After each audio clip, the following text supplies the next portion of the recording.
Yang saya hormati Bapak Presiden Republik Indonesia, Pak Joko Widodo, rekan-rekan dari Kabinet, Pak Pram, kakak saya, sama Pak Anas, ini Menteri yang sangat mendukung transformasi kesehatan, Pak PJ 9, wakil-wakil dari kementerian lembaga yang lain, teman-teman dari donors yang sudah bantu 4 miliar dolar untuk transformasi ini dari World Bank, AIIB, ISDB, ya, serta yang saya cintai seluruh insan kesehatan dari 514 kabupaten kota dan 38 provinsi yang hadir.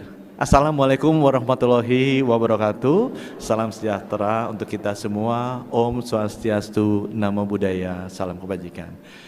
Bapak Presiden sudah kasih perintah ke semua menteri untuk menggapai harus jadi negara maju lah di 2045. Aku mencoba menerjemahkan tugas Bapak Presiden. Negara maju itu definisi World Bank-nya jelas. Pendapatan per kapitanya GNI-nya mesti 13.000. Indonesia sekarang 4.800. Jadi mesti naik 2,5 kali itu. Ya. Atau kalau dolarnya susah, kita terjemahin rupiah, harus pendapatan rata-rata rakyat Indonesia 15 juta sebulan. Sekarang masih 5 jutaan. Nah, kenapa saya mencoba ini di depan Bapak Presiden bilang, Pak, supaya pendapatan rata-rata naik 15 juta, dari 5 juta, sumber daya mesti bagus, hilirisasi. Yang penting, Pak, orangnya mesti sehat dan pinter. Kalau nggak sehat, nggak pinter, nggak mungkin gajinya 15 juta. Pasti gajinya cuma 1 juta atau 2 juta. Ya. Dan saya bilang ke Bapak Presiden sehatnya mesti duluan daripada pinter. Ini bukannya ini, saya suka bercanda sama Pak Nadiem, mesti sehat dulu Pak Nadiem. Karena Pak Nadiem ngurusin pendidikan usia 4 tahun, 5 tahun. Kalau Menteri Kesehatan ngurusin sebelum dia lahir 9 bulan kita udah urusin gitu kan. Jadi minus 9 bulan pun kita sudah urus gitu. Jadi kita mesti duluan memang. Kita taruh juga gitu, taruh di situ Pak, ini mesti duluan. Karena nggak mungkin masyarakatnya sehat, pinter, nggak mungkin bisa 13.000. Aduh susah itu Pak dapat 2045 emas gitu. Nah kemudian kita jelaskan ini saya mengajak ke teman-teman sekalian. Nah, kalau kita sudah ditugaskan Bapak Presiden untuk menjadi lebih sehat, gimana caranya? Caranya please pastikan masyarakat kita tetap sehat, bukan mengobati orang sakit. Karena dari dulu fokusnya kita banyak ngurusin mengobati orang sakit. Posyandu diurusin, posyandunya bagus, puskesmas juga lengkap, alat-alatnya ada. Itu kurang mendapatkan perhatian. Karena kurang seksi. Lebih seksi yang mengobati orang sakit. Dan saya bilang, saya sama Bapak Presiden terima kasih diajak meeting G7, G20. Saya ketemu semua menteri, namanya Menteri Kesehatan, Health Minister. Nggak pernah saya nemu yang namanya Menteri Kesakitan atau Menteri menyembuhkan orang sakit, nggak ada. Jadi itu sebabnya memang tugasnya kita di sektor kesehatan menjaga tetap sehat, bukan mengobati orang sakit saja.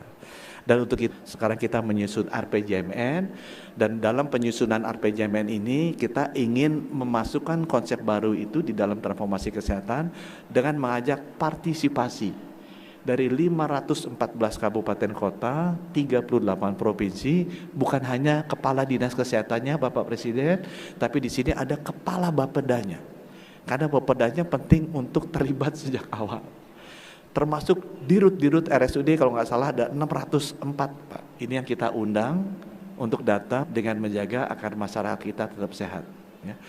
Teman-teman nggak pernah lihat Bapak Presiden kita masuk rumah sakit kan? Itu artinya Menteri Kesehatannya berhasil. Gitu kan? Kalau Pak Pram masuk rumah sakitnya karena kecelakaan sepeda, bukan tanggung jawab Menteri Kesehatan, itu tanggung jawab Menteri Transportasi. Gitu kan?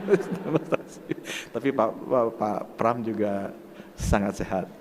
Itu sebabnya Bapak Presiden kita tutup dengan, selain dengan teman-teman dari RSUD, dari daerah, kita ajak juga pihak swasta. Karena belajar dari COVID, tidak mungkin kita lakukan ini eksklusif program Kementerian Kesehatan, tapi harus inklusif dengan semua sektor. Tidak mungkin kita pendekatannya program, tapi pendekatannya harus gerakan. Dalam bentuk movement, di mana semua social capital, kekuatan modal sosial yang dimiliki seluruh komponen bangsa, kita bisa rajut satu untuk membangun masyarakat yang sehat. Sehat itu nggak mungkin bisa diurus oleh menterinya sendiri, sama seperti COVID.